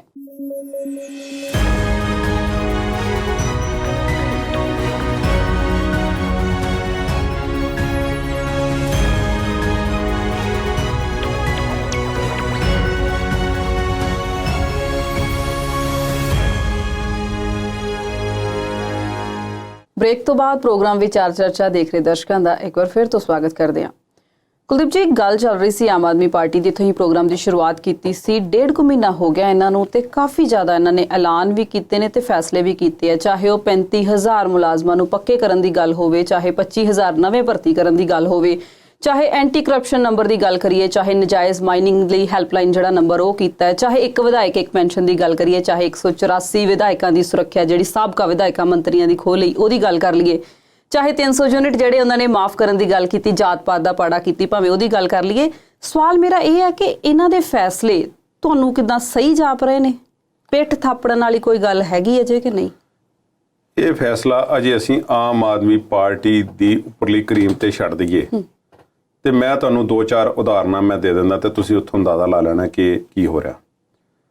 7-8 ਸਾਲ ਢਿੰਡੋਰਾ ਪਿਟਿਆ ਆਮ ਆਦਮੀ ਪਾਰਟੀ ਨੇ ਕਿ ਪੰਜਾਬ ਦੇ ਵਿੱਚ ਆਬਕਾਰੀ ਨੀਤੀ ਦੀ ਲੋੜ ਹੈ, ਪੰਜਾਬ ਦੇ ਵਿੱਚ ਵਧੀਆ ਸਕੂਲਾਂ ਦੀ ਲੋੜ ਹੈ, ਸਿਹਤ ਸੇਵਾਵਾਂ ਦੀ ਲੋੜ ਹੈ, ਰੇਤਾ ਲੁੱਟੀ ਜਾ ਰਹੀ ਹੈ, ਮਾਈਨਿੰਗ ਦਾ ਹੋ ਰਿਹਾ, ਨਸ਼ਿਆਂ ਦਾ ਕਾਰੋਬਾਰ ਹੈ, ਸਭ ਕੁਝ ਤੇ ਖੂਬ ਜਿਹੜਾ ਅਸੀਂ ਪੁਰਾਣੀਆਂ ਸਰਕਾਰਾਂ ਨੂੰ ਭੰਡਿਆ, ਜਾਇਜ਼ ਵੀ ਭੰਡਿਆ, ਇਹਦੇ ਵਿੱਚ ਕੋਈ ਸ਼ੱਕ ਨਹੀਂ ਕਿ ਇਸ ਤਰ੍ਹਾਂ ਹੀ ਹੋ ਰਿਹਾ ਸੀ। ਪਰ ਇਨ ਦਾ ਮੀਨ ਟਾਈਮ ਇਹ ਤੇ ਅੱਜ ਤੋਂ 5 ਸਾਲ ਪਹਿਲਾਂ ਸਰਕਾਰ ਬਣਾਉਣ ਦੀ ਸਥਿਤੀ ਦੇ ਵਿੱਚ ਸਨ, ਤੇ ਫਿਰ 5 ਸਾਲ ਗੁਜ਼ਰ ਗਏ। ਆਪੋਜੀਸ਼ਨ ਇਹਨਾਂ ਦੀ ਖਿਲਰਦੀ ਤੀਲਾ ਹੋ ਗਈ ਸੀ ਇੱਕ ਵਾਰ, ਫਿਰ ਦੁਬਾਰਾ ਇਕੱਠੇ ਹੋਏ, 92 ਸੀਟਾਂ ਆ ਗਈਆਂ। ਪਰ ਇਸ ਤਰ੍ਹਾਂ ਲੱਗਦਾ ਹੈ ਫੈਸਲਿਆਂ ਤੋਂ ਕਿ ਤਿਆਰੀ ਕੋਈ ਨਹੀਂ ਸੀ, ਸਿਰਫ ਐਲਾਨ ਹੀ ਇਹਨਾਂ ਨੇ ਕੀਤੇ ਨੇ। ਅਜੇ ਤੱਕ ਕੋਈ ਪ੍ਰੋਪਰ ਟਰਾਂਸਪੋਰਟ ਨੀਤੀ, ਕੇਬਲ ਨੀਤੀ, ਮਾਈਨਿੰਗ ਨੀਤੀ, ਆਬਕਾਰੀ ਨੀਤੀ, ਸਕੂਲਾਂ ਦਾ, ਹਸਪਤਾਲਾਂ ਦਾ, ਜਿਵੇਂ ਤੁਸੀਂ ਹੋਰ ਦੱਸੇ ਆ ਮੁੱਦੇ, ਇਹਨਾਂ ਬਾਰੇ ਕੋਈ ਠੋਸ ਫੈਸਲਾ ਨਹੀਂ ਸੀ। ਯੂਨਿਟਾਂ ਦਾ ਐਲਾਨ ਕਰ ਦਿੱਤਾ। ਜੇ ਪਤਾ ਸੀ ਕਿ ਯੂਨਿਟਾਂ ਦਾ ਐਲਾਨ ਕਰਨਾ, ਤੇ ਉਹ ਕਿਹੜੇ ਤਰੀਕੇ ਨਾਲ 300 ਜਾਂ 600 ਜਨਰਲ ਕੈਟਾਗਰੀ, SC BC ਸਾਰਿਆਂ ਨੂੰ ਕਿਵੇਂ ਦੇਣਾ? ਕਿਉਂ ਇੱਕ ਵਾਰੀ ਜ਼ੋਰਦਾਰ ਐਲਾਨ ਕਰਤਾ? ਕਿਹੜੀ ਕਾਹਲੀ ਪਈ ਹੋਈ ਸੀ ਕਿ 1 ਜੁਲਾਈ ਤੋਂ ਦੇਵਾਂਗੇ? ਤੁਸੀਂ ਐਲਾਨ ਹੀ ਉਦੋਂ ਕਰਦੇ ਹੋ ਕਿ 1 ਜੁਲਾਈ ਤੱਕ ਅਸੀਂ ਇਸ ਦੀ ਨੀਤੀ ਬਣਾ ਰਹੇ ਹਾਂ, ਅਸੀਂ ਉਦੋਂ ਨੂੰ ਚੰਗੀ ਤਰ੍ਹਾਂ ਇਸ ਤੇ ਘੋਖ ਪੜਤਾਲ ਕਰਕੇ ਐਲਾਨ ਕਰਾਂਗੇ। ਐਲਾਨ ਕਰ ਦਿੱਤਾ, ਜਦੋਂ ਰੌਲਾ ਪੈ ਗਿਆ ਫਿਰ ਤਬਦੀਲੀਆਂ ਕਰਨੀ ਸ਼ੁਰੂ ਕਰਤੀਆਂ। ਹੁਣ ਜਗਾੜੂ ਰੇੜੀਆਂ ਦੀ ਗੱਲ ਹੈ। ਪਹਿਲੀ ਤਾਂ ਗੱਲ ਇਹ ਹੈ ਕਿ ਜਗਾੜੂ ਰੇੜੀਆਂ, ਪਹਿਲੀ ਤਾਂ ਤੁਸੀਂ ਦੇਖੋ ਇਹਦਾ ਨਾਂ ਹੀ ਜੁਗਾੜੂ, ਉਸ ਚੀਜ਼ ਦਾ ਨਾਂ ਵੀ ਕੋਈ ਨਹੀਂ ਹੈ। ਬਿਲਕੁਲ। ਹੁਣ ਗੱਲ ਇਹ ਹੋਈ ਕਿ ਇੱਕ ਗੈਰ ਕਾਨੂੰਨੀ ਚੀਜ਼ ਹੈ, ਸਾਰਿਆਂ ਨੇ ਅਸੀਂ ਵੀ ਰੌਲਾ ਪਾਇਆ ਕਿ ਗਰੀਬਾਂ ਦਾ ਰੁਜ਼ਗਾਰ ਦੇਣ ਦੀ ਗੱਲ, ਕਿ ਰੁਜ਼ਗਾਰ ਖੋਣਾ ਸ਼ੁਰੂ ਹੋ ਗਿਆ। ਬਿਲਕੁਲ। ਅਸਲ ਵਿੱਚ ਭਾਵੇਂ ਟਰਾਂਸਪੋਰਟ ਕਮਿਸ਼ਨਰ ਨੇ ਹੁਕਮ ਜਾਰੀ ਕੀਤਾ ਹੋਵੇ, ਭਾਵੇਂ ਪੁਲਿਸ ਦੇ ਚੀਫ ਨੇ ਜਾਰੀ ਕੀਤਾ ਹੋਵੇ, ਉਹ ਸਰਕਾਰ ਦੀ ਜਵਾਬਦੇਹੀ ਤਾਂ ਬਣ ਗਈ ਨਾ ਜੀ। ਇੰਟਰਸਟਿੰਗ ਗੱਲ ਦੇਖੋ, ਇਹੋ ਜਿਹੇ ਵਹੀਕਲਾਂ ਤੇ ਸੁਪਰੀਮ ਕੋਰਟ ਦਾ ਤੇ ਭਾਰਤ ਦੇ ਸੰਵਿਧਾਨ ਦਾ ਹੁਕਮ ਹੈ ਕਿ ਨਹੀਂ ਇਹ ਚੱਲ ਸਕਦੇ, ਇਹ ਗਲਤ ਹੈ, ਤੇ ਇਹਨੂੰ ਜਿੱਥੇ ਦੇਖੋ ਜਜ਼ਬ ਕਰੋ, ਫੜ ਲਓ, ਜੋ ਵੀ ਕਰਨਾ ਕਰ ਦਿਓ। ਚਲਾਨ ਵੀ ਕੀ ਕਰਨਾ, ਚਲਾਨ ਤੇ ਉਸ ਚੀਜ਼ ਦਾ ਹੋਵੇਗਾ ਜਿਹਦੇ ਕੋਈ ਪੇਪਰ ਕਾਗਜ਼ ਹੋਣਗੇ, ਜਿਹਦਾ ਹੈ ਹੀ ਕੁਝ ਨਹੀਂ ਉਹਦਾ ਚਲਾਨ ਕੀ ਕੱਟੋਗੇ, ਉਹ ਤੇ ਜ਼ਬਤ ਹੋਵੇਗੀ। ਹੁਣ ਸਰਕਾਰ ਦਾ ਹੁਕਮ ਆ ਜਾਂਦਾ ਕਿ ਚਿੱਠੀ ਜਿਹੜੀ ਹੈ ਮਹਿਕਮੇ ਵਿੱਚੋਂ ਕਿਸੇ ਤਰੀਕੇ ਨਿਕਲ ਕੇ ਬਾਹਰ ਆ ਜਾਂਦੀ ਹੈ, ਜਿਹੜੀ ਕਦੇ ਪਹਿਲਾਂ ਆਉਂਦੀ ਵੇਖੀ ਵੀ ਨਹੀਂ ਸੀ। ਉਹ ਚਿੱਠੀ ਬਾਹਰ ਆ ਜਾਂਦੀ ਹੈ, ਫਿਰ ਸਰਕਾਰ ਬੈਕਫੁੱਟ ਤੇ ਇੱਕ ਅੱਧਾ ਦਿਨ ਚੁੱਪ ਰਹਿੰਦੇ ਨੇ, ਫੇਰ ਕਹਿੰਦੇ ਨਹੀਂ ਕੋਈ ਨਹੀਂ, ਹੁਣ ਤੁਸੀਂ ਨਾ ਚਲਾਈ ਜਾਓ, ਕੋਈ ਗੱਲ ਨਹੀਂ, ਅਸੀਂ ਇਦਾਂ ਦਾ ਕੋਈ ਸਖਤੀ ਨਾਲ ਇਹ ਤੇ ਹੁਕਮ ਲਾਗੂ ਨਹੀਂ ਕਰਾਂਗੇ, ਪਰ ਥੋੜਾ ਜਿਹਾ ਨਾਲ ਤੁਹਾਨੂੰ ਸਮਝਾਇਆ ਵੀ ਜਾਵੇਗਾ। ਰੁਜ਼ਗਾਰ ਦਾ ਮਸਲਾ ਹੈ ਭਾਈ, ਗਰੀਬ ਕਰੋਨਾ ਦੇ ਵਿੱਚ ਰੁਲ ਗਏ ਨੇ, ਉਹਨਾਂ ਦੇ ਕੋਲ ਕੁਝ ਨਹੀਂ ਹੈ। ਲੋਕ ਸਬਜ਼ੀ ਵੀ ਉਸੇ ਤੇ ਢੋ ਰਹੇ ਨੇ, ਬੰਦਿਆਂ ਨੂੰ ਵੀ ਢੋ ਰਹੇ ਨੇ, ਕਰਿਆਨੇ ਦਾ ਸਮਾਨ ਢੋ ਰਹੇ ਨੇ, ਇਲੈਕਟ੍ਰੋਨਿਕਸ ਦੀਆਂ ਚੀਜ਼ਾਂ ਜਾ ਰਹੀਆਂ ਨੇ, ਬੜੇ ਬੰਦਿਆਂ ਨੇ ਰੁਜ਼ਗਾਰ ਖੜੇ ਕੀਤੇ ਨੇ ਉਸ ਤੇ। ਹੁਣ ਗੱਲ ਇਹ ਆ, ਸਰਕਾਰ ਦਾ ਬਿਆਨ ਜਿਹੜਾ ਕਿ ਹੁਣ ਇਹ ਚੱਲਣ ਦਿਓ, ਕਿ ਉਹ ਸੁਪਰੀਮ ਕੋਰਟ ਦੇ ਹੁਕਮ ਦੀ ਉਲੰਘਣਾ ਨਹੀਂ, ਸੋਚਿਆ ਨਹੀਂ ਨਾ, ਇਸ ਕਰਕੇ ਨਾ ਉਸ ਤੇ ਬਿਆਨ ਲਾਉਣ ਲੱਗਿਆ ਨੇ ਸੋਚਿਆ, ਤੇ ਨਾ ਹਟਾਉਣ ਲੱਗਿਆ ਨੇ ਸੋਚਿਆ। ਬਿਜਲੀ ਦੇ ਮਾਮਲੇ ਵਿੱਚ ਵੀ ਇਸੇ ਤਰ੍ਹਾਂ, ਸਿੱਖਿਆ ਤੇ ਸਿਹਤ ਦੇ ਮਾਮਲੇ ਵਿੱਚ ਵੀ ਇਸੇ ਤਰ੍ਹਾਂ। ਤਿਆਰੀ ਕੋਈ ਨਹੀਂ ਸੀ, ਬਾਰ-ਬਾਰ ਅਸੀਂ ਗੱਲ ਕਰ ਰਹੇ, ਬਿਲਕੁਲ ਵੀ ਤਿਆਰੀ ਨਹੀਂ ਸੀ ਕਿ ਅਸੀਂ ਕਰਨਾ ਕੀ ਹੈ। ਕੋਈ ਰੋਡ ਮੈਪ, ਜਿਵੇਂ ਸਿੱਧੂ ਬਲੂਪ੍ਰਿੰਟ ਚੁੱਕੀ ਫਿਰਦੇ ਸਨ, ਪਤਾ ਨਹੀਂ ਉਹ ਕਿੰਨਾ ਠੀਕ ਸੀ, ਕਿੰਨਾ ਗਲਤ ਸੀ, ਜਾਂ ਬਾਅਦ ਵਿੱਚ ਕਿਵੇਂ ਕੀ ਹੋਣਾ ਸੀ। ਅਜੇ ਇਹਨਾਂ ਨੂੰ ਸਿਰਫ ਫ੍ਰੀ ਯੂਨਿਟ ਦਿੱਤੇ ਨੇ, ਬਿਜਲੀ ਬਾਰੇ ਕੋਈ ਠੋਸ ਨੀਤੀ ਨਹੀਂ ਬਣ ਰਹੀ, ਵੱਡੇ ਕੱਟ ਲੱਗ ਰਹੇ ਨੇ, ਤੇ ਅੱਜ ਪੰਜਾਬ ਦੇ ਕਈ ਥਰਮਲ ਪਲਾਂਟ ਬੰਦ ਪਏ ਨੇ। ਹੁਣ ਜਦੋਂ ਹੋਰ ਬਹੁਤ ਸਾਰੇ ਮੁੱਦਿਆਂ ਤੇ ਇਹਨਾਂ ਨੂੰ ਫੈਸਲੇ ਲੈਣੇ ਪੈਣਗੇ ਇੱਕਦਮ, ਤੇ ਫਿਰ ਕੀ ਹੋਵੇਗਾ? ਫੈਸਲੇ ਸਹੀ ਨੇ ਕਿ ਨਹੀਂ, ਇਹ ਸਮੇਂ ਨੇ ਦੱਸਣਾ ਹੈ। ਫੈਸਲੇ ਲੈਣ ਵਿੱਚ ਕਾਹਲੀ ਕੀਤੀ ਜਾ ਰਹੀ ਹੈ, ਫੈਸਲੇ ਲੈ ਕੇ ਦੁਬਾਰਾ ਉਹਨਾਂ ਨੂੰ ਦਰੁਸਤ ਕਰਨ ਦੀ ਕੋਸ਼ਿਸ਼ ਕੀਤੀ ਜਾ ਰਹੀ ਹੈ। ਫਿਰ ਊਣਤਾਈਆਂ ਨਿਕਲ ਕੇ ਲੋਕ ਜਿਵੇਂ ਕਹਿੰਦੇ ਨੇ ਕਿ ਉਹ ਕੱਢ ਕੇ ਲਿਆਉਂਦੇ ਨੇ, ਤਾਂ ਫਿਰ ਉਹਨਾਂ ਦੀਆਂ ਊਣਤਾਈਆਂ ਜਿਹੜੀਆਂ ਲੱਭ ਕੇ ਲਿਆਂਦੀਆਂ ਜਾਂਦੀਆਂ ਨੇ। ਤੁਹਾਨੂੰ ਯਾਦ ਹੋਵੇਗਾ, ਮਾਈਨਿੰਗ ਨੀਤੀ ਬਣਾਉਣ ਲਈ ਜਾਂ ਆਬਕਾਰੀ ਨੀਤੀ ਲਈ ਲੋਕਾਂ ਤੋਂ ਸੁਜੈਸ਼ਨ ਮੰਗੇ ਹੋਏ ਨੇ ਸਰਕਾਰ ਨੇ, ਅੱਜ ਤੱਕ ਤੇ ਦੱਸਿਆ ਨਹੀਂ। ਉਹ ਆਮ ਆਦਮੀ ਪਾਰਟੀ ਦੇ ਮੁੱਖ ਮੰਤਰੀ ਦੇ ਉਮੀਦਵਾਰ ਲਈ ਤਾਂ ਬੜੀ ਛੇਤੀ ਦੱਸਦਾ ਸੀ ਕਿ ਲੱਖਾਂ ਮੈਸੇਜ ਆ ਗਏ ਨੇ। ਕੁਲਦੀਪ ਜੀ, ਜਦੋਂ ਤੇ ਸੱਤਾ ਤੋਂ ਬਾਹਰ ਹੁੰਦੇ ਉਦੋਂ ਇਹਨਾਂ ਨੂੰ ਮੁੱਦੇ ਵੀ ਸਮਝ ਆਉਂਦੇ ਆ ਤੇ ਹੱਲ ਵੀ ਦਿਖਦੇ ਆ, ਜਦੋਂ ਇਹ ਸੱਤਾ 'ਚ ਆ ਜਾਂਦੇ ਨੇ ਉਦੋਂ ਸੁਝਾਅ ਮੰਗਦੇ ਨੇ ਲੋਕਾਂ ਕੋਲੋਂ। ਖੈਰ, ਸੁਝਾਅ ਮੰਗਣੇ ਮਾੜੀ ਗੱਲ ਨਹੀਂ, ਪਰ ਆਪਣਾ ਤੇ ਪਲਾਨ ਕੋਈ ਹੋਣਾ ਚਾਹੀਦਾ ਨਾ। ਜਿਨ੍ਹਾਂ ਮੁੱਦਿਆਂ ਤੇ ਤੁਸੀਂ ਸਲੀਪ ਓਵਰ ਕੀਤਾ ਹੈ 7 ਸਾਲ 8 ਸਾਲ ਤੁਸੀਂ ਸੋਚਦੇ ਰਹੇ ਹੋ, ਤੇ ਅਰਵਿੰਦ ਕੇਜਰੀਵਾਲ IIT ਦੇ ਗ੍ਰੈਜੂਏਟ ਨੇ, ਉਹਨਾਂ ਨੇ ਤਿਆਰੀ ਕਿਉਂ ਨਾ ਕੀਤੀ? ਇਸ ਗੱਲ ਦਾ ਕੋਈ ਜਵਾਬ ਨਹੀਂ ਹੈ। ਤਿਆਰੀ ਕਰਨੀ ਚਾਹੀਦੀ ਸੀ, ਜੋ ਉਹਨਾਂ ਨੇ ਨਹੀਂ ਕੀਤੀ। ਸ਼ਾਇਦ ਇਲੈਕਸ਼ਨ ਜਿੱਤਣ ਦੇ ਵਿੱਚ ਜ਼ਿਆਦਾ ਜ਼ੋਰ ਲੱਗ ਗਿਆ। ਅਜੇ ਵੀ ਸਲਾਹ ਇਹ ਹੈ ਕਿ 6 ਮਹੀਨੇ ਦਰੁਸਤ ਕਰ ਲਓ, ਅਫਸਰਾਂ ਦੀਆਂ ਬਦਲੀਆਂ ਕਰ ਲਓ, ਕਰਪਸ਼ਨ ਰੋਕ ਲਓ, ਨਜਾਇਜ਼ ਮਾਈਨਿੰਗ ਰੋਕ ਲਓ, ਆਬਕਾਰੀ ਨੀਤੀ ਨੂੰ ਜਿਵੇਂ ਚੱਲਦਾ। ਖੈਰ, ਕੀਤਾ ਵੀ ਉਹਨਾਂ ਨੇ ਇਸੇ ਤਰ੍ਹਾਂ ਹੀ ਹੈ, ਪਰ ਕੋਈ ਨੀਤੀ ਇਹਨਾਂ ਬਣਾਉਣ ਦੇ ਵਿੱਚ ਕੋਈ ਪਹਿਲ ਕਦਮੀ ਨਜ਼ਰ ਨਹੀਂ ਆ ਰਹੀ। ਦਿੱਲੀ ਨਾਲ MOU ਸਾਈਨ ਹੋ ਗਿਆ, ਉਹ ਹੋ ਗਿਆ। ਇਹ ਲੋਕਾਂ ਨੂੰ ਜੇ ਅਜੇ ਭਰਮੀ ਇਸ ਨੂੰ ਆਖਾਂਗੇ, ਸਹੀ ਫੈਸਲੇ ਜਿਹੜੇ ਹਨ ਲੋਕਾਂ ਨੂੰ ਅਜੇ ਕਿਸੇ ਤਰੀਕੇ ਕੋਈ ਬੈਨੀਫਿਟ ਨਹੀਂ ਕਰ ਰਿਹਾ। ਟਰਾਂਸਪੋਰਟ ਨੀਤੀ ਜਿਹੜੀ ਆ ਉਸ ਤੇ ਵੀ ਗੌਰ ਕਰਨ ਦੀ ਲੋੜ ਹੈ, ਤੇ ਕੇਬਲ ਨੀਤੀ ਤੇ ਸਰਕਾਰ ਕੀ ਕਰਦੀ ਹੈ ਇਸ ਬਾਰੇ ਵੀ ਸਾਨੂੰ ਦੇਖਣਾ ਪਏਗਾ। ਸਮਾਂ ਹੀ ਜਿਹੜਾ ਸਭ ਕੁਝ ਦੱਸੇਗਾ। ਅਸੀਂ ਅੱਜ ਬੈਠ ਕੇ ਡਿਸਾਈਡ ਨਹੀਂ ਕਰ ਸਕਦੇ ਕਿ ਫੈਸਲੇ ਸਹੀ ਨੇ ਜਾਂ ਗਲਤ, ਪਰ ਫੈਸਲੇ ਕਾਹਲੀ 'ਚ ਲੈ ਜਾ ਰਹੇ ਨੇ, ਇਸ ਵਿੱਚ ਕੋਈ ਸ਼ੱਕ ਨਹੀਂ। ਮੈਂ ਨਾ ਆਮ ਆਦਮੀ ਪਾਰਟੀ ਤੋਂ ਬਾਅਦ ਗੱਲ ਪੰਜਾਬ ਕਾਂਗਰਸ ਦੀ ਥੋੜੀ ਜਿਹੀ ਕਰਨਾ ਚਾਹੁੰਦੀ ਹਾਂ। ਸੁਨੀਲ ਜਾਖੜ ਨੂੰ ਅੱਜ ਉਹਨਾਂ ਨੇ ਸ਼ੀਸ਼ਾ ਵਿਖਾਇਆ। ਸਵਾਲ ਮੇਰਾ ਇਹ ਹੈ ਕਿ ਸੁਨੀਲ ਜਾਖੜ ਤੇ ਜਿਹੜੀ ਅੱਜ ਐਕਸ਼ਨ ਲਿਆ ਗਿਆ, ਉਸ ਤੋਂ ਬਾਅਦ ਜਿਹੜਾ ਬਹੁਤਾ ਬੋਲਦੇ ਨੇ ਉਹ ਆਪਣਾ ਮੂੰਹ ਬੰਨ ਲੈਣਗੇ? ਬਹੁਤਾ ਬੋਲਣ ਵਾਲਿਆਂ ਨਾਲੋਂ ਵੀ ਗੱਲ ਇੱਕ ਬੜੀ ਹੈਰਾਨੀ ਦੀ ਹੈ ਕਿ ਸੁਨੀਲ ਜਾਖੜ ਦੀ ਤੇ ਠੋਕ ਕੇ ਸ਼ਿਕਾਇਤ ਲੱਗੀ ਹੈ। ਸਾਬਕਾ ਮੁੱਖ ਮੰਤਰੀ ਜਦੋਂ ਜਾਂਦਾ ਹਾਈਕਮਾਨ ਦੇ ਕੋਲ ਕਿ ਇਹਨੇ ਕੀ ਕਿਹਾ ਬੰਦੇ ਨੇ, ਇਹਨੂੰ ਪੁੱਛੋ, ਤੇ ਉਹ ਬੰਦੇ ਦੀ ਗੱਲ ਦੇਖੋ। ਹਾਈਕਮਾਨ ਉਹਨੂੰ ਕਹਿੰਦੀ ਹੈ ਕਿ ਜਵਾਬ ਦਿਓ, ਕਾਰਨ ਦੱਸੋ, ਨੋਟਿਸ, ਤੁਸੀਂ ਇਹ ਕਿਉਂ ਕਿਹਾ? ਉਹ ਕਹਿੰਦੇ ਮੈਂ ਨਹੀਂ ਕੋਈ ਜਵਾਬ ਦੇਣਾ। ਉਲਟਾ ਜਾ ਕੇ ਭਾਈਚਾਰੇ ਦੇ ਸਾਹਮਣੇ ਮਾਫੀ ਮੰਗਦੇ ਨੇ, ਤੇ ਉਹ ਕਹਿੰਦੇ ਨੇ ਕਿ ਹੁਣ ਮੈਂ ਕਿਤੇ ਨਹੀਂ ਜਾਣਾ, ਮੈਂ ਜਿਹੜੀ ਗੱਲ ਕਰਨੀ ਸੀ ਕਰ ਦਿੱਤੀ ਹੈ। ਕਾਂਗਰਸ ਨੂੰ ਇਹੋ ਜਿਹਾ ਬਹੁਤ ਸਾਰੀਆਂ ਸਥਿਤੀਆਂ ਦਾ ਸਾਹਮਣਾ ਹੈ। ਕਾਂਗਰਸ ਵਿੱਚ ਜਿਹੜੇ ਨਾਰਾਜ਼ ਧੜਾ ਹੈ, ਉਹ ਧੜਾ ਨਹੀਂ, ਕਈ ਧੜੇ ਨੇ ਜਿਨ੍ਹਾਂ ਵਿੱਚ ਨਾਰਾਜ਼ ਸੀਜ਼ਨਲ ਤੌਰ ਤੇ ਨਾਰਾਜ਼ ਹੋਣ ਵਾਲੇ ਬੰਦੇ ਵੀ ਨੇ, ਜਿਹੜੇ ਮੌਸਮ ਦੇ ਹਿਸਾਬ ਨਾਲ ਨਾਰਾਜ਼ ਹੋ ਜਾਂਦੇ ਨੇ, ਤੇ ਕਈ ਮੁੱਦਿਆਂ ਤੇ ਆਧਾਰਿਤ ਨਾਰਾਜ਼ ਹੁੰਦੇ ਨੇ, ਤੇ ਫਿਰ 2-4 ਦਿਨਾਂ ਬਾਅਦ ਠੀਕ ਵੀ ਹੋ ਜਾਂਦੇ ਨੇ। ਅਨਫੋਰਚੂਨੇਟਲੀ ਸੁਨੀਲ ਜਾਖੜ ਵੀ ਉਹਨਾਂ ਚੋਂ ਹੀ ਸੀ। ਸੁਨੀਲ ਜਾਖੜ ਜਿਹੜੀ ਸੀ, ਉਹ ਇਸ ਗੱਲ ਨੂੰ ਪਚਾ ਨਹੀਂ ਸਕੇ ਅੱਜ ਤੱਕ ਕਿ ਮੇਰਾ ਨਾਮ ਮੁੱਖ ਮੰਤਰੀ ਦੀ ਦੌੜ ਵਿੱਚ ਸਭ ਤੋਂ ਅੱਗੇ ਸੀ, ਤੇ ਪਤਾ ਨਹੀਂ ਕਿੰਨੇ ਭਾਨੀ ਮਾਰੀ ਹੈ ਤੇ ਚਰਨਜੀਤ ਸਿੰਘ ਚੰਨੀ ਅੱਗੇ ਆ ਗਏ ਨੇ ਤੇ ਕਦੀ ਉਸ ਨੂੰ ਨੈਸ਼ਨਲ ਐਸੈਟ ਆਖਦੇ ਨੇ, ਕਦੀ ਕੁਝ ਆਖਦੇ ਨੇ, ਕਦੀ ਅੰਬਿਕਾ ਸੋਨੀ ਨੂੰ ਭੰਡਦੇ ਨੇ, ਕਦੀ ਕੁਝ ਸ਼ੇਰੋ ਸ਼ਾਇਰੀ ਅੰਗਰੇਜ਼ੀ। 44 ਵਿਧਾਇਕਾਂ ਵਾਲੀ ਗੱਲ ਕਿੰਨੀ ਵਾਰੀ ਦੱਸੀ, ਬਹੁਤ ਵੱਡੀ ਗੱਲ ਆ, ਉਹਨਾਂ ਨੇ ਬਹੁਤ ਵਾਰੀ ਗੱਲਾਂ ਕੀਤੀਆਂ ਨੇ, ਪਰ ਉਹ ਫਰਸਟ੍ਰੇਸ਼ਨ ਜਿਹੜੀ ਹੈ ਉਹਨਾਂ ਨੂੰ ਅਖੀਰ ਉਹ ਕਾਂਗਰਸ ਪਾਰਟੀ ਦੇ ਵਿੱਚ ਉਹਨਾਂ ਨੂੰ ਅਨੁਸ਼ਾਸਨੀ ਕਾਰਵਾਈ ਦਾ ਸਾਹਮਣਾ ਅਜੇ ਉਹਨਾਂ ਨੂੰ ਕੱਢਿਆ ਨਹੀਂ ਗਿਆ। ਉਹਨਾਂ ਦੀ ਸਿਫਾਰਿਸ਼ ਹੀ ਕੀਤੀ ਗਈ ਹੈ, ਇੱਕ ਹੋਰ ਆਗੂ ਨੇ ਕਾਂਗਰਸ ਦੇ, ਉਹਨਾਂ ਤੇ ਵੀ ਇਹੋ ਜਿਹੀ ਸਿਫਾਰਿਸ਼ ਹੈ। ਪਰ ਰਾਣਾ ਗੁਰਜੀਤ ਸਿੰਘ ਦੇਖੋ ਕਪੂਰਥਲੇ ਤੋਂ ਐਮਐਲਏ ਨੇ, ਸੁਲਤਾਨਪੁਰ ਤੋਂ ਉਹਨਾਂ ਦੇ ਬੇਟਾ ਰਾਣਾ ਇੰਦਰ ਪ੍ਰਤਾਪ ਐਮਐਲਏ ਹੈ ਤੇ ਕਾਂਗਰਸ ਦੇ ਉਮੀਦਵਾਰ ਨੂੰ ਸ਼ਰੇਆਮ ਚੈਲੰਜ ਕਰਕੇ ਕਿ ਜਿਹਨੇ ਟਿਕਟ ਕਟਾਉਣੀ ਹੈ ਕਟਾ ਲਵੇ ਮੇਰੀ। ਤੇ ਅੱਜ ਉਹ ਵਿਧਾਨ ਸਭਾ ਦੇ ਵਿੱਚ ਬੋਲ ਵੀ ਹੈ ਰਾਣਾ ਇੰਦਰ ਪ੍ਰਤਾਪ ਤੇ ਆਪਣੇ ਬੇਟੇ ਦੀ ਸਪੋਰਟ ਵੀ ਕਰ ਰਹੇ ਨੇ। ਕਾਂਗਰਸ ਉੱਥੇ ਚੁੱਪ ਹੈ। ਤੇ ਕੈਪਟਨ ਦੀ ਵਾਈਫ ਦੀ ਗੱਲ ਕਰ ਲਈਏ ਜੀ, ਬਿਲਕੁਲ ਹੋਰ ਇਸ ਤਰ੍ਹਾਂ ਦੇ ਬਹੁਤ ਸਾਰੇ ਮੁੱਦੇ ਨੇ, ਰਵਨੀਤ ਬਿੱਟੂ ਦੇ ਬਾਰੇ, ਮਨੀਸ਼ ਤਿਵਾੜੀ ਦੇ ਬਾਰੇ, ਗੁਰਜੀਤ ਔਜਲਾ ਦੇ ਬਾਰੇ, ਸਾਰੇ ਆਪੋ ਆਪਣੇ ਕਈ ਵਾਰੀ ਮੂੰਹ ਇਸ ਪਾਸੇ ਨੂੰ ਹੋ ਜਾਂਦੇ ਨੇ ਉਹਨਾਂ ਦੇ। ਪਰ ਅਜੇ ਤੱਕ ਸੱਚੀ ਗੱਲ ਤਾਂ ਇਹ ਹੈ ਕਿ ਸੁਨੀਲ ਜਾਖੜ ਤੇ ਕਾਰਵਾਈ ਹੋ ਗਈ ਹੈ, ਨਵਜੋਤ ਸਿੰਘ ਸਿੱਧੂ ਦਾ ਵੀ ਕੁਝ ਪਤਾ ਨਹੀਂ ਹੈ ਕਿ ਕੱਲ੍ਹ ਨੂੰ ਉਹ ਵੀ ਇਸ ਤਰ੍ਹਾਂ ਦਾ ਕੁਝ ਕਹਿਣਾ ਸ਼ੁਰੂ ਕਰ ਦੇਣ। ਪਰ ਹੁਣ ਉਹਨਾਂ ਦੇ ਕੀਤੇ ਦਾ ਉਹਨਾਂ ਵਜ਼ਨ ਨਹੀਂ ਹੋਣਾ, ਕਿਉਂਕਿ ਇਸ ਤੋਂ ਪਹਿਲਾਂ ਜਦੋਂ ਉਹ ਬੋਲਦੇ ਸੀ ਕੈਪਟਨ ਅਮਰਿੰਦਰ ਸਿੰਘ ਦੇ ਖਿਲਾਫ ਤੇ ਆਪਣੀ ਸਰਕਾਰ ਦੇ ਖਿਲਾਫ ਬੋਲਣ ਵਾਲੇ ਉਹ ਵਾਹਿਦ ਬੰਦੇ ਸਨ ਜਿਨ੍ਹਾਂ ਨੇ ਮੋਰਚਾ ਖੜਾ ਕੀਤਾ। ਹੁਣ ਵਿਰੋਧੀ ਧਿਰ ਵਿੱਚ ਨੇ, ਹੁਣ ਦੂਸਰੇ ਦੀਆਂ ਭਾਵੇਂ ਜਿੰਨੀਆਂ ਮਰਜ਼ੀ ਲੱਤਾਂ ਖਿੱਚੀ ਜਾਓ, ਫਰਕ ਕੋਈ ਨਹੀਂ ਪੈਣਾ। ਪਰ ਸੁਨੀਲ ਜਾਖੜ ਸ਼ੇਰੋ ਸ਼ਾਇਰੀ ਉਹਨਾਂ ਦੀ ਚੱਲ ਰਹੀ ਹੈ, ਜਿਵੇਂ ਅੱਜ ਵੀ ਉਹਨਾਂ ਨੇ ਕਿਹਾ ਸੀ ਕਿ ਬਸ ਹੁਣ ਜਿਹੜੇ ਠੀਕ ਠਾਕ ਲੋਕ ਨੇ ਉਹਨਾਂ ਨੂੰ ਫਾਂਸੀ ਤੇ ਲਾ ਦਿੱਤਾ ਜਾਏਗਾ। ਸੋ ਸੁਨੀਲ ਜਾਖੜ ਤੇ ਕਾਰਵਾਈ ਹੋ ਗਈ ਹੈ, ਕੋਈ ਵੱਡੀ ਗੱਲ ਵੀ ਨਹੀਂ, ਇਹਨੂੰ ਅਸੀਂ ਬਹੁਤ ਵੱਡੀ ਵੀ ਲਾ ਲਈਏ। ਸੀਨੀਅਰ ਮੈਂਬਰ ਨੇ, ਉਹਨਾਂ ਦੇ ਪਿਤਾ ਜੀ ਵੀ ਰਹੇ ਨੇ ਬਲਰਾਮ ਜਾਖੜ, ਲੋਕ ਸਭਾ ਦੇ ਸਪੀਕਰ ਰਹੇ ਨੇ, ਔਰ ਵੱਡੀ ਫੈਮਿਲੀ ਹੈ, ਐਕਸਟੈਂਡਡ ਫੈਮਿਲੀ ਆ ਰਾਜਨੀਤੀ ਦੇ ਵਿੱਚ, ਕੋਈ ਨਵੇਂ ਨਹੀਂ। ਤੇ ਨਾ ਹੀ ਉਹਨਾਂ ਦੀ ਉਹ ਕਾਂ ਹੁਣ ਭਤੀਜਾ ਵੀ ਹੈ, ਭਰਾ ਵੀ ਉਹਨਾਂ ਦਾ ਰਿਹਾ ਪੋਲਿਟਿਕਸ ਦੇ ਵਿੱਚ। ਸੋ ਉਹ ਦੇ ਆਰ ਨੈਵਰ ਆਊਟ, ਉਹ ਬਾਹਰ ਨਹੀਂ, ਇਸ ਗੱਲ ਨੂੰ ਸਮਝ ਲੈਣਾ ਚਾਹੀਦਾ। ਤੇ ਮੋਸਟ ਲਾਈਕਲੀ ਰਹਿਣਗੇ ਵੀ ਕਾਂਗਰਸ ਦੇ ਆਸ-ਪਾਸ ਹੀ, ਤੇ ਗੁੱਡ ਲੱਕ ਵੀ ਉਹਨਾਂ ਨੇ ਕਾਂਗਰਸ ਨੂੰ ਕਿਹਾ ਹੈ। ਇਹ ਹੁਣ ਕੀ ਉਹ ਇੱਥੇ ਇੱਕ ਚੁੱਪ ਰਹਿਣਗੇ ਜਾਂ ਬਗਾਵਤ ਕਰਨਗੇ, ਇਹ ਹੁਣ ਪਤਾ ਲੱਗੇਗਾ। ਪਰ ਪ੍ਰਧਾਨ ਹੁੰਦਿਆਂ ਹੋਇਆਂ ਪੰਜਾਬ ਕਾਂਗਰਸ ਦੇ ਉਹਨਾਂ ਨੇ ਕੋਈ ਮੁੱਦੇ ਬਹੁਤੇ ਉਠਾਏ ਨਹੀਂ। ਇਸ ਚੀਜ਼ ਦਾ ਉਹਨਾਂ ਨੂੰ ਖਾਮਿਆਜ਼ਾ ਭੁਗਤਣਾ ਪੈ ਸਕਦਾ ਹੈ, ਕਿਉਂਕਿ ਜਦੋਂ ਉਹਨਾਂ ਨੇ ਕਿਸੇ ਲਈ ਹਾਂ ਦਾ ਨਾਰਾ ਨਹੀਂ ਮਾਰਿਆ, ਮੁੱਦੇ ਨਹੀਂ ਉਠਾਏ, ਤੇ ਅੱਜ ਉਹਨਾਂ ਲਈ ਕੋਈ ਬੋਲਣ ਵਾਲਾ ਨਹੀਂ ਹੈ। ਜੀ, ਪੰਜਾਬ ਕਾਂਗਰਸ ਤੋਂ ਬਾਅਦ ਇੰਡੀਅਨ ਨੈਸ਼ਨਲ ਕਾਂਗਰਸ ਦੀ ਗੱਲ ਕਰਾਂਗੇ, ਕਿਉਂਕਿ ਉਹ ਵੀ ਆਪਣੇ ਪੈਰਾਂ ਤੋਂ ਥਿੜਕ ਗਈ ਹੈ। ਪਰ ਇੱਕ ਛੋਟੀ ਜਿਹੀ ਬ੍ਰੇਕ ਤੋਂ ਬਾਅਦ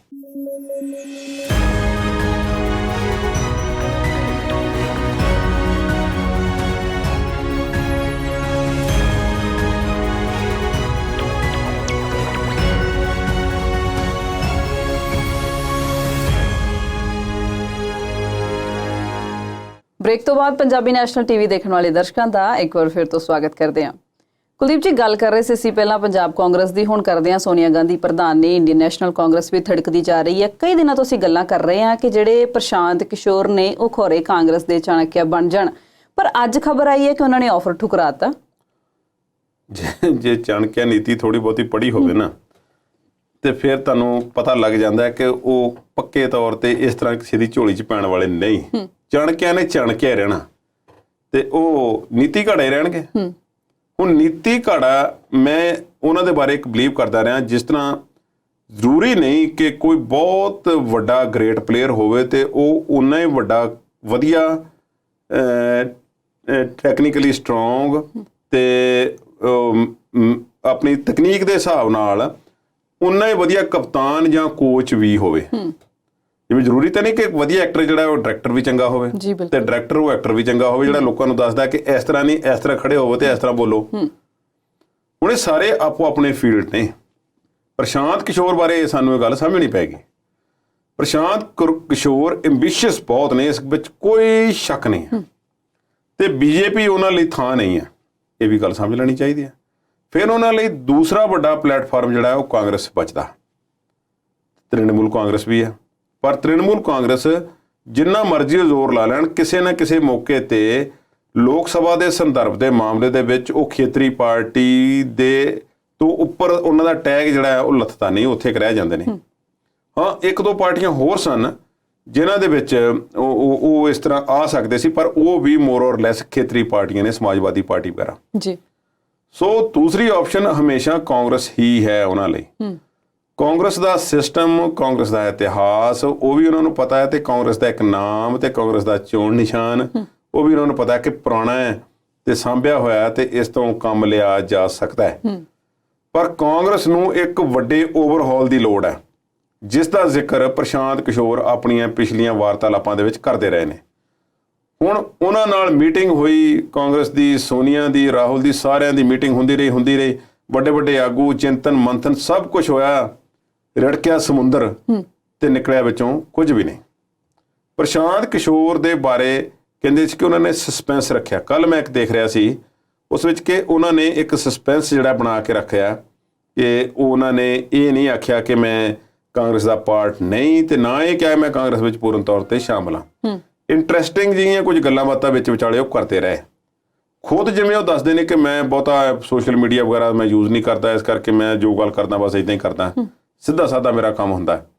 ਠੀਕ ਹੈ, ਪਰ ਨੀਤੀ ਘਾੜਾ ਉਹ ਹੈ ਜ਼ਰੂਰ, ਪਰ ਕਾਂਗਰਸ ਦੀ ਝੋਲੀ ਦੇ ਉਹਨਾਂ ਦੀ ਗ੍ਰਿਫਤ ਦੇ ਵਿੱਚ ਉਹ ਆ ਨਹੀਂ ਰਹੇ।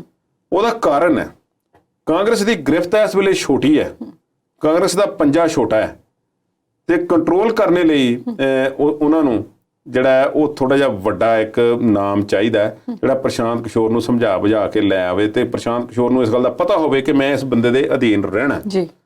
ਪ੍ਰਸ਼ਾਂਤ ਕਿਸ਼ੋਰ ਆਪਣੇ ਆਪ ਨੂੰ ਮੇਰਾ ਖਿਆਲ ਹੈ ਕਿ ਇੱਥੇ ਵੱਡੇ ਰੋਲ ਵਜੋਂ ਵੇਖਣਾ ਚਾਹੁੰਦੇ ਸੀ, ਜੋ ਉਹਨਾਂ ਨੂੰ ਨਹੀਂ ਮਿਲਣਾ। ਉਹ ਰਾਹੁਲ, ਸੋਨੀਆ, ਪ੍ਰਿਯੰਕਾ ਦੇ ਹੁੰਦਿਆਂ ਹੋਰ ਕਿਸੇ ਦੀ ਵਾਰੀ ਸਹਿਜੇ ਕਿਤੇ ਕਾਂਗਰਸ ਵਿੱਚ ਅਜੇ ਆਉਣ ਵਾਲੀ ਨਹੀਂ। ਤੇ ਜਿੰਨੀ ਦੇਰ ਤੱਕ ਇਹ ਅਸੀਂ ਪਿਛਲੇ ਪ੍ਰੋਗਰਾਮ ਸਾਡੇ ਕੱਢ ਕੇ ਦੇਖ ਲਓ, ਅਸੀਂ ਉਦੋਂ ਵੀ ਆਖਿਆ ਸੀ ਕਿ ਨਹੀਂ, ਪ੍ਰਸ਼ਾਂਤ ਕਿਸ਼ੋਰ ਮੌਜੂਦਾ ਸਥਿਤੀ ਮੁਤਾਬਕ ਕਾਂਗਰਸ ਵਿੱਚ ਨਹੀਂ ਆਉਣਗੇ। ਜੇ ਇਹ ਉਹ ਆ ਜਾਂਦੇ ਨੇ ਫਿਰ ਤੋਂ 3rd 4th ਜਾਂ 5th ਇਨ ਕਮਾਂਡ ਹੋਏ, ਤੇ ਕੀ ਜਦੋਂ ਉਹ ਆ ਜਾਂਦੇ ਨੇ ਤੇ ਉਹਨਾਂ ਦੀ ਇਸ ਚੜ੍ਹਤ ਨੂੰ ਬਾਕੀ ਦੇ ਜਿਹੜੇ ਆਗੂ ਨੇ ਉਹ ਸਮਝਦੇ ਨੇ ਕਿ ਸਾਡੀ ਵੀ ਵਾਰੀ ਕਿਤੇ ਆ ਸਕਦੀ ਹੈ, ਉਹ ਬਰਦਾਸ਼ਤ ਉਹ ਉਹਨਾਂ ਨੂੰ ਹੋ ਜਾਵੇਗਾ? ਕਰਨਗੇ? ਉਹ ਵੀ ਨਹੀਂ ਕਰਨਗੇ। ਤੇ ਪ੍ਰਸ਼ਾਂਤ ਕਿਸ਼ੋਰ ਇਸ ਤੋਂ ਘੱਟ ਵੀ ਕੁਝ ਨਹੀਂ ਮੰਨਣਗੇ, ਤੇ ਬੀਬੀ ਸੋਨੀਆ ਗਾਂਧੀ ਵੀ ਆਪਣੇ ਅਹੁਦੇ ਤੇ ਰਹਿਣਗੇ, ਤੇ ਰਾਹੁਲ ਗਾਂਧੀ ਵੀ ਰਹਿਣਗੇ। ਇਹ ਸਥਿਤੀ ਇੱਦਾਂ ਹੀ ਚੱਲੇਗੀ। ਪਰ ਕੀ ਬਾਹਰ ਰਹਿ ਕੇ ਕਿਸੇ ਤਰੀਕੇ ਦੀ ਉਹ ਨੀਤੀ ਘਾੜੇ ਦੀ ਗੱਲ ਜਿਹੜੀ ਹੈ ਕਾਂਗਰਸ ਨੂੰ ਸਪੋਰਟ ਵਜੋਂ ਕਰਦੇ ਰਹਿਣਗੇ? ਸ਼ਾਇਦ ਕਰਦੇ ਰਹਿਣਗੇ ਜੀ। ਕਾਂਗਰਸ ਤੋਂ ਬਾਅਦ ਮੋਦੀ ਮੰਡਲ ਵੱਲ ਰੁਖ ਕਰਦੇ ਹਾਂ। ਕੇਂਦਰੀ ਖੇਤੀਬਾੜੀ ਮੰਤਰੀ ਨਰਿੰਦਰ ਸਿੰਘ ਤੋਮਰ ਦੀ ਮੈਂ ਇੱਥੇ ਗੱਲ ਕਰਨਾ ਚਾਹੁੰਦੀ ਹਾਂ। ਜਦੋਂ ਕਿਸਾਨ ਅੰਦੋਲਨ ਸ਼ੁਰੂ ਹੋਇਆ ਉਸ ਤੋਂ ਲੈ ਕੇ ਹੁਣ ਤੱਕ ਬੜੇ ਵਿਵਾਦਤ ਬਿਆਨ ਉਹਨਾਂ ਨੇ ਦਿੱਤੇ ਕਿ ਖੇਤੀ ਕਾਨੂੰਨ ਸਹੀ ਨੇ, ਕਿਸਾਨਾਂ ਨੂੰ ਸਮਝ ਨਹੀਂ ਆਉਂਦੀ, ਤੇ ਹੁਣ ਫਿਰ ਉਹਨਾਂ ਨੇ ਬੜੀ ਸੜਿਆਂਦ ਜੀ ਸੁੱਟਣ ਵਾਲਾ ਇੱਕ ਬਿਆਨ ਦਿੱਤਾ। ਵਾਕਿਆ ਹੀ ਉਹਨਾਂ ਨੇ ਇਹ ਲਫ਼ਜ਼ ਤੁਸੀਂ ਸਹੀ ਵਰਤਿਆ ਕਿ ਜਿਵੇਂ ਇੱਕ ਪੜਾਸ ਕੱਢਣੀ ਹੁੰਦੀ ਹੈ ਨਾ ਕਿਸੇ ਗੱਲ ਦੀ। ਪੰਜਾਬ ਦੇ ਕਿਸਾਨਾਂ ਤੇ ਉਹਨਾਂ ਨੇ ਮੇਰੇ ਹਿਸਾਬ ਨਾਲ ਇਲਜ਼ਾਮ ਲਾਇਆ ਕਿ ਤੁਸੀਂ ਬਹੁਤ ਜ਼ਿਆਦਾ ਰਸਾਇਣ ਵਰਤਦੇ ਹੋ ਤੇ ਆਪ ਉਹਨਾਂ ਨੂੰ ਖਾਂਦੇ ਨਹੀਂ ਤੇ ਬਾਕੀਆਂ ਨੂੰ ਸਾਨੂੰ ਖਾਣ ਲਈ ਦੇ ਦਿੰਦੇ ਹੋ। ਇਹ ਭਲਾ ਕੀ ਗੱਲ ਹੋਈ? ਤੁਸੀਂ ਕਿਹੜੀ ਤਰਕ ਦੇ ਆਧਾਰ ਤੇ ਗੱਲ ਕਹਿ ਰਹੇ ਹੋ? ਕੀ ਤੁਹਾਡੇ ਕੋਲ FCI ਦਾ ਜਾਂ ਦਿੱਲੀ ਦੀ ਆਜ਼ਾਦਪੁਰ ਸਬਜ਼ੀ ਮੰਡੀ ਜੋ ਏਸ਼ੀਆ ਦੀ ਸਭ ਤੋਂ ਵੱਡੀ ਮੰਡੀ ਦੱਸੀ ਜਾਂਦੀ ਹੈ, ਕਿ ਉੱਥੋਂ ਦੇ ਕੁਝ ਤੁਸੀਂ ਸੈਂਪਲ ਭਰੇ ਨੇ ਕਿ ਫਲਾਨੇ ਆਲੂ ਦੇ ਵਿੱਚੋਂ ਜਾਂ ਗੋਭੀ ਦੇ ਵਿੱਚੋਂ ਜਾਂ ਬੈਂਗਣਾ ਦੇ ਵਿੱਚੋਂ ਜਾਂ ਕਿਸੇ ਚੀਜ਼ ਦੇ ਵਿੱਚੋਂ ਆਹ ਚੀਜ਼ਾਂ ਮਿਲੀਆਂ ਨੇ, ਜਿਹੜੇ ਪੰਜਾਬ ਤੋਂ ਆਏ ਨੇ ਉਹਨਾਂ ਚੋਂ ਮਿਲੀਆਂ ਨੇ, ਤੇ ਜੋ ਗੁਜਰਾਤ ਵਿੱਚ ਉਹ ਜਿਹੜੀ ਆਰਗੈਨਿਕ ਖੇਤੀ ਦੱਸ ਰਹੇ ਨੇ ਉਹ ਕੀ ਕਹਿ ਰਹੇ ਨੇ? ਗੁਜਰਾਤ, ਮੱਧ ਪ੍ਰਦੇਸ਼ ਤੇ ਕਦੇ ਹੋਰ ਸੂਬੇ ਜਿੱਥੇ BJP ਦੀਆਂ ਸਰਕਾਰਾਂ ਨੇ, ਇਹ ਕੁਝ ਖੇਤਰਾਂ ਵਿੱਚ ਆਰਗੈਨਿਕ ਤੇ ਕੁਦਰਤੀ ਖੇਤੀ ਹੋ ਰਹੀ ਹੈ। 38,000 ਹੈਕਟੇਅਰ ਉਹਨਾਂ ਨੇ ਦੱਸਿਆ, 2.5 ਕਿੱਲੇ ਦਾ ਇੱਕ ਹੈਕਟੇਅਰ ਹੁੰਦਾ ਹੈ। ਉਹ ਕੀ 38,000 ਹੈਕਟੇਅਰ ਇਹ ਦੱਸਿਆ ਉਹਨਾਂ ਨੇ ਕਿ ਕਿਹੜੇ ਸੂਬੇ ਵਿੱਚ ਕਿੰਨੀ ਹੈ? ਬ੍ਰੇਕਡਾਊਨ ਦਿੱਤੀ ਹੈ ਕਿਤੇ? 38,000 ਕਹਿਤਾ, ਜਿਵੇਂ ਕਹਿਤਾ ਸੀ ਅਮਿਤ ਸ਼ਾਹ ਨੇ ਹਰ ਖਾਤੇ ਵਿੱਚ 15-15 ਲੱਖ ਆਉਣਗੇ। ਛੱਡ ਦਿਓ ਸ਼ੋਸ਼ਾ, ਛੱਡਣ ਨੂੰ ਕੀ ਜ਼ੋਰ ਲੱਗਦਾ ਹੈ ਜੀ। ਸੋ ਉਹਨਾਂ ਨੇ ਕਹਿ ਦਿੱਤਾ ਕਿ ਦੇਖੋ ਆਰਗੈਨਿਕ ਵੱਲ ਅਸੀਂ ਵੱਧ ਰਹੇ ਹਾਂ, ਹਰ ਸਾਲ ਥੋੜਾ ਥੋੜਾ ਵਾਧਾ ਹੋ ਰਿਹਾ ਹੈ, ਤੇ ਕੁਦਰਤੀ ਖੇਤੀ ਵੱਲ ਵੀ ਸਾਨੂੰ ਜਾਣ ਦੀ ਲੋੜ ਹੈ। ਦੋ ਵੱਖਰੀ ਵੱਖਰੀ ਚੀਜ਼ਾਂ ਨੇ। ਆਰਗੈਨਿਕ ਜਿਹੜੀ ਹੈ ਇੱਕ ਸਾਇੰਸ ਹੈ। ਆਰਗੈਨਿਕ ਪ੍ਰੋਡਕਟ ਜਿਹੜੇ ਨੇ ਬਹੁਤ ਮਹਿੰਗੇ ਨੇ। ਆਰਗੈਨਿਕ ਪ੍ਰੋਡਕਟ ਦੇ ਬਾਰੇ ਜਾਣਕਾਰੀ ਵੀ ਨਹੀਂ ਹੈ। ਤੋਮਰ ਸਾਹਿਬ ਨੂੰ ਪੁੱਛਿਆ ਜਾਵੇ ਕਿ ਤੁਹਾਡੀਆਂ ਜਿਹੜੀਆਂ ਯੂਨੀਵਰਸਿਟੀਆਂ ਨੇ ਕੀ ਉਹ ਕਿਸਾਨਾਂ ਨੂੰ ਚੰਗੀ ਤਰ੍ਹਾਂ ਆਰਗੈਨਿਕ ਪ੍ਰੋਡਕਟ ਜਿਹੜੀਆਂ ਰეკਮੈਂਡ ਕਰਦੀਆਂ ਨੇ? ਤੁਹਾਡੀ ਪੂਸਾ ਯੂਨੀਵਰਸਿਟੀ ਹੈ ਜਾਂ ਕੋਈ ਹੋਰ ਹੈ, ਕੇਂਦਰੀ ਹੈ ਜਾਂ ਸੂਬਿਆਂ ਦੀਆਂ ਨੇ, ਪੰਜਾਬ ਦੀ ਵੀ ਗੱਲ ਲਾ ਲਓ, ਕੀ ਤੁਸੀਂ ਉਹਨਾਂ ਨੂੰ ਗਾਈਡਲਾਈਨ ਦਿੱਤੀਆਂ ਨੇ ਕਿ ਲੋਕਾਂ ਜੇ ਉਹਨਾਂ ਦੀ ਕਿਤਾਬਾਂ ਦੇਖੋ ਯੂਨੀਵਰਸਿਟੀ ਦੇ ਚੁੱਕ ਕੇ ਫਲਾਨੇ ਰਸਾਇਣ ਪਾਓ, ਜੇ ਆਹ ਬਿਮਾਰੀ ਪਈ ਆਹ ਲਾ ਦਿਓ, ਆਹ ਪਾਣੀ ਆਹ ਲਾ ਦਿਓ, ਬੀਜ ਨੂੰ ਸੋਧ ਕੇ ਲਾਓ, ਆਹ ਕਰੋ, ਕਿ ਉੱਥੇ ਨਹੀਂ ਉਹਨੂੰ ਨੱਪਣ ਦੀ ਲੋੜ? ਤੇ ਜੇ ਤੁਸੀਂ ਆਰਗੈਨਿਕ ਤੁਸੀਂ ਖਾਣਾ ਚਾਹੁੰਦੇ ਹੋ ਫਿਰ ਮੁੱਲ ਆਰਗੈਨਿਕ ਦਾ ਦੇਣਾ ਪਏਗਾ। ਬਾਹਰਲੇ ਦੇਸ਼ਾਂ ਵਿੱਚ 2-2 ਕਾਊਂਟਰ ਲੱਗੇ ਹੁੰਦੇ ਨੇ, ਇਹਦੇ ਵਿੱਚ ਕੈਮੀਕਲ ਪਏ ਨੇ, ਆਹ ਆਰਗੈਨਿਕ ਆ ਨੈਚੁਰਲ ਆ। ਨੈਚੁਰਲ ਦਾ ਬੜਾ ਔਖਾ ਕੰਮ ਹੈ, ਆਰਗੈਨਿਕ ਵੇ ਜਿਹੜਾ ਆ ਉਹ ਹੈ, ਉਸ ਦੇ ਚਾਂਸਸ ਹਨ। ਇਹ ਤਕਨੀਕੀ ਤੌਰ ਤੇ ਕਰਨ ਵਾਲੀਆਂ ਗੱਲਾਂ ਨੇ ਜਿਹੜੀਆਂ ਸ਼ਾਇਦ ਉਹਨਾਂ ਨੇ ਮੇਰਾ ਖਿਆਲ ਪੜ੍ਹੀਆਂ ਵੀ ਨਹੀਂ ਹੋਣਗੀਆਂ। ਬਸ ਸ਼ੋਸ਼ਾ ਛੱਡ ਦਿੱਤਾ ਕਿ ਪੰਜਾਬ ਦੇ ਕਿਸਾਨ ਇਹ ਸਾਨੂੰ ਖਵਾਉਂਦੇ ਨੇ ਤੇ ਆਪ ਖਾਂਦੇ ਨੇ, ਤੇ ਆਪ ਫਿਰ ਕੀ ਖਾਂਦੇ ਨੇ? ਉਹ ਕੀ ਉਹਨਾਂ ਲਈ ਇਟਲੀ ਤੋਂ ਖਾਣਾ ਆਉਂਦਾ ਹੈ? ਜਾਂ ਇੰਗਲੈਂਡ ਤੋਂ ਕੋਈ ਰੈਸਪੀ ਆਉਂਦੀ ਉਹਨਾਂ ਲਈ ਜਾਂ ਉੱਥੋਂ ਫੂਡ ਆਉਂਦਾ ਹੈ, ਉਹ ਸਾਰੇ ਭਾਰਤ ਦਾ ਢਿੱਡ ਭਰਦਾ ਰਿਹਾ ਹੈ ਪੰਜਾਬ ਅੰਨਦਾਤਾ ਬਣ ਕੇ। ਔਰ ਛੋਟਾ ਜਿਹਾ ਇੱਕ ਸੂਬਾ ਹੋਵੇ ਤੇ ਇੰਨਾ ਜ਼ਿਆਦਾ ਜਿਹੜਾ ਅਨਾਜ ਪੈਦਾ, ਜਿਹੜਾ ਤੁਸੀਂ ਅੱਜ ਭੇਜ ਕੇ ਅਫਗਾਨਿਸਤਾਨ ਨੂੰ ਤੇ ਸ਼੍ਰੀਲੰਕਾ ਨੂੰ ਤੇ ਹੋਰਨਾਂ ਮੁਲਕਾਂ ਨੂੰ ਤੁਹਾਡੀ ਕਣਕ ਇੰਨੀ ਜਾ ਰਹੀ ਤੇ ਵਾਹਵਾ ਖੱਟ ਰਹੇ ਹੋ। ਕੋਈ ਸੋਚ ਸਮਝ ਕੇ ਗੱਲ ਕਰਨੀ ਚਾਹੀਦੀ ਹੈ। ਬਹੁਤ ਲਾਪਰਵਾਹੀ ਵਾਲਾ ਉਹਨਾਂ ਨੇ ਬਿਆਨ ਦਿੱਤਾ ਹੈ। ਕਿਹਨੇ ਪੁੱਛਣਾ ਹੈ? 2-4 ਬੰਦੇ ਬੋਲਣਗੇ, ਸਰਕਾਰਾਂ ਦੇ ਸਾਡੇ ਵਿਰੋਧੀ ਧਿਰਾਂ ਵੀ ਚੁੱਪ ਨੇ ਤੇ ਗੱਲ ਕਰਨ ਦੇ ਪਿੱਛੇ ਤਰਕ ਕੀ ਹੈ। ਜਦੋਂ ਤੁਸੀਂ ਕੋਈ ਕਿਸੇ ਤੇ ਇਲਜ਼ਾਮ ਲਾਉਂਦੇ ਹੋ, ਸਾਡੇ ਕਾਨੂੰਨ ਦੇ ਵਿੱਚ ਹੈ, ਤੁਸੀਂ ਕਿਸੇ ਨਾਲ ਗੱਲ ਕਰਦੇ ਹੋ ਸਬੂਤ ਤੇ ਦਿਓ ਨਾ ਕਿ ਫਲਾਨੀ ਰਿਪੋਰਟ ਦੇ ਵਿੱਚ ਜ਼ਾਹਰ ਹੋ ਗਿਆ ਕਿ ਪੰਜਾਬ ਦੇ ਵਿੱਚੋਂ ਪੈਦਾ ਹੋਣ ਵਾਲੀ ਕਣਕ, ਝੋਨਾ, ਮੱਕੀ, ਦੂਜੇ ਤੀਜੇ ਹੋਰ ਜਿੰਨੀਆਂ ਵੀ ਚੀਜ਼ਾਂ ਨੇ ਸਾਰਿਆਂ ਦੇ ਵਿੱਚ ਜ਼ਹਿਰ ਨੇ, ਇਹਨਾਂ ਨੂੰ ਨਾ ਖਾਓ, ਪੰਜਾਬੀ ਸਾਨੂੰ ਭੇਜ ਦਿੰਦੇ ਨੇ। ਇੰਡਾਇਰੈਕਟਲੀ ਤੇ ਕਿਹਾ ਉਹਨਾਂ ਨੇ ਇਹੋ ਹੀ ਆ, ਪਰ ਸਬੂਤ ਕੋਈ ਨਹੀਂ ਦਿੱਤਾ।